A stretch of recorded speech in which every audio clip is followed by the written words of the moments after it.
Hello everyone. Today Rotarian Vikas Chandra, he is making makhane ki kheer, and I think he will tell you what all to be added and how he is making. So yes. Hi everybody. Thanks to this lockdown, I got a special permission to be here in the kitchen today, and I'll venture to make a special dessert from North India, which is called makhane ki kheer. Makhana, as you know, in Hindi, this is makhana. This is actually lotus stem, and it's supposed to be very, very light, and it's used even during fast, Navratri fast and all that. So this is a special seed from the lotus. So this is makhana. So I think it's called lotus seeds and it's available in market, right? So I'm starting with 1 liter of milk, and this kadhai or whatever it's made of, iron, heavier the better. So I boil this, and I've taken roughly about 25 grams of makhana, 25 to 50 grams, which has been cut into small pieces. So once the milk starts boiling, I'll put this into the milk so that it boils along with the milk, and it really becomes soft. So that is the next step. I'm waiting for the milk to boil. And Okay, apart from that, are these lotus seeds to be roasted? Because sometimes when you buy from the market, they are not crispy. see, it really depends on the quality of the makhana seeds. If they are fresh and good, I don't think that's required. But if they are stale, I think it's better you make them slightly roasted so that they are crisper and softer. Now, I've taken makhana, and here is the sugar. For 1 liter, I'm taking about 250 grams of sugar. That is about 1/4. And of course, for garnish, here we have saffron and cardamom powder to taste. So, waiting for the milk to boil.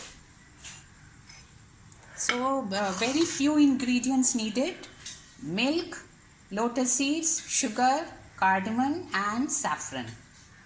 And this is where he is boiling the milk. How much you have to boil? Well, I think it really depends. I'm starting with 1 liter. So ultimately this will boil down to about half a liter of kheer, including the makhana and the sugar. Okay? But then I think it's to a large extent visual. You'll have to see that it should be reasonably thick. It should be reasonably thick, and the makhana should be well boiled, and it should be integrated with the milk. Okay. So what we will do is we will let the milk boil for some time and then we'll come back. Sure. Yeah. Okay. So yeah, the milk is boiling now. Okay, so you can see the milk is boiling, and this is the time when I put in all the makhana here, and then the boiling process starts. It needs a lot of patience. Now we have to make sure that it doesn't burn, and we have to keep stirring it till it becomes thick and nice. Okay? Okay, so are you doing in high flame or slow flame? Well, since I've taken a very thick kadai, I put it on high. Okay. And but I'll have to constantly keep monitoring it. Yes. To make sure that it doesn't burn. So now again we will come back after milk is thickened. Okay. So friends, here we are again. Now I've been at it for the last 20 minutes, literally on my toes, and now you see the change. The milk is all thickened, creamy, and it has got a yellowish tinge, and you can easily make out the makhana is all integrated with that. It's soft, boiled and tasty. So here we are at this stage. I mean, the quantity is about half of where we had started, and you can see how it looks. So this is when I add the sugar. Here we go, and I need to stir this for another 3 or 4 minutes.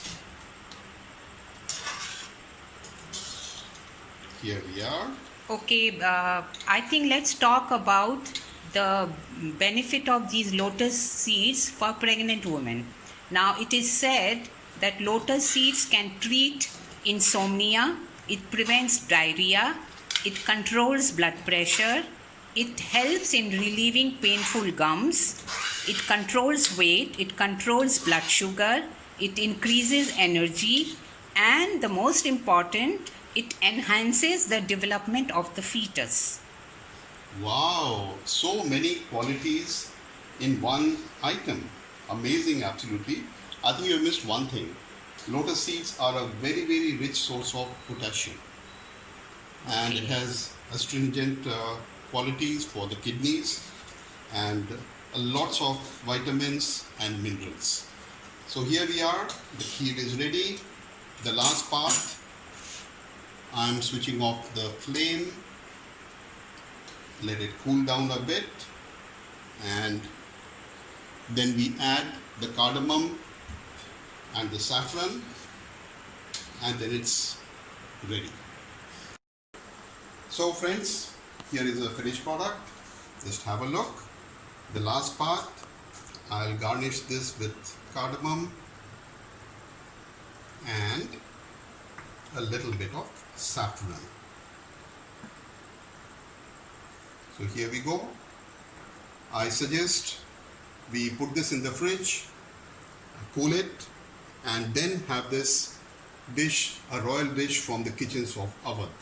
Here we go.